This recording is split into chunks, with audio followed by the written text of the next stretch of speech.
जासूसी, बदला और अंतर्राष्ट्रीय राजनीति। आज हम एक ऐसी कहानी में उतरने वाले हैं जो किसी स्पाई थ्रिलर से कम नहीं है।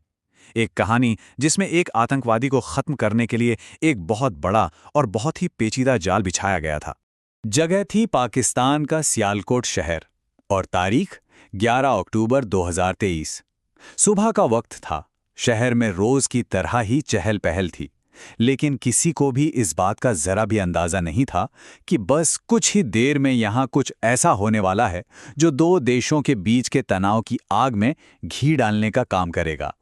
मस्जिद के बाहर का शांत माहौल अचानक टूटने वाला था। यहां एक बहुत ही सोची समझी साजिश अपने आखिरी और सबसे खूनी पड़ाव पर पहुंच रही थी, और बस कुछ ही पलों में सब कुछ बदल गया। तो सवाल ये उठता है कि आखिर ये शख्स था कौन? शाहिद लतीफ़, ये नाम इतना अहम क्यों था कि एक देश की खुफिया एजेंसी उसे किसी भी कीमत पर ख़त्म करना चाहती थी? इस सवाल का जवाब कई दशक पुरानी कहानी में छिपा है। तो कहानी शुरू होती है एक मामूली हथियार तस्कर से।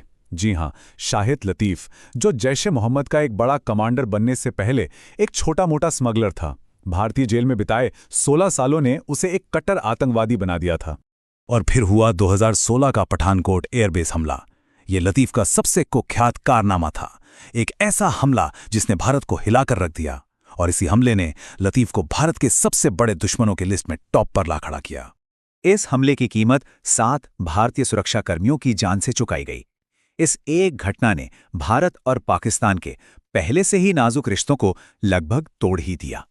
देखिए, कई सालों तक भारत का रवैया कह सकते हैं कि रक्षात्मक था, लेकिन अब पर्दे के पीछे एक बड़ा बदलाव आ रहा था।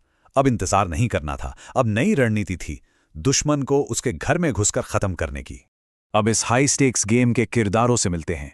निशाना था शाहिद लतीफ़, एजेंसी थी भारत की रॉ, और एक था मोहरा, मोहम्मद उमर, जो लतीफ़ तक पहुंचने की सबसे जरूरी चाबी था।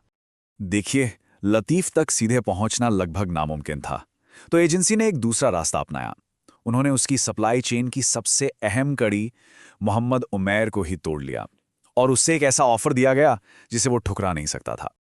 लतीफ़ बेहद शातिर था, हमेशा आईएसआई के सुरक्षा घेरे में रहता था। लेकिन कितना भी शातिर क्यों ना हो कोई, एक ना एक कमजोरी तो होती ही है, और लतीफ़ की भी थी। महीनों की निगरानी के बाद टीम को पता चला कि वो सिर्फ एक ही वक्त पर अकेला होता था, सुबह की नमाज के बाद मस्जिद से निकलते हुए।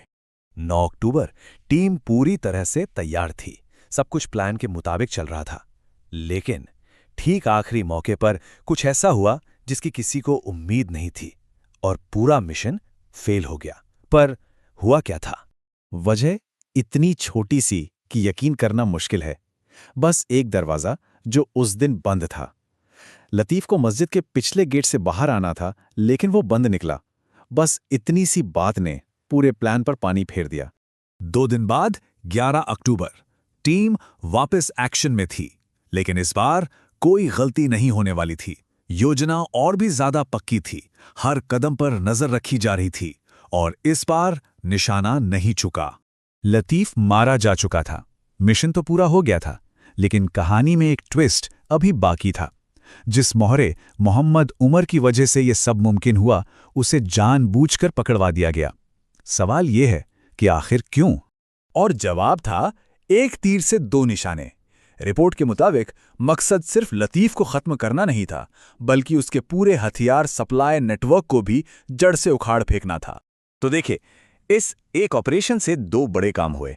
एक तरफ पठानकोट हमले का बदला लिया गया, और दूसरी तरफ हथियारों की वो पूरी सप्लाई चेन भी टूट गई जिसका हिस्सा उमैर था। और इसके बाद वही हुआ जो ऐसी कहानियों में अक्सर होता है। पाकिस्तान ने खुलेआम भारत पर हत्या का इल्जाम लगाया, और भारत ने इन सभी इल्जामों को सिरे से खारिज कर दिया। जासूसी की दुनिया का ये एक पुराना दस्तूर है। भले ही आधिकारिक तौर पर कोई कुछ भी कहे, लेकिन जो असली संदेश था वो बिल्कुल साफ था, और ये संदेश सीमा पार बैठे दुश्मनों तक पहुंच भी गया। ये एक नया भारत है जो अब अपने दुश्मन को उसके घर में घुसकर जवाब देना जानता है।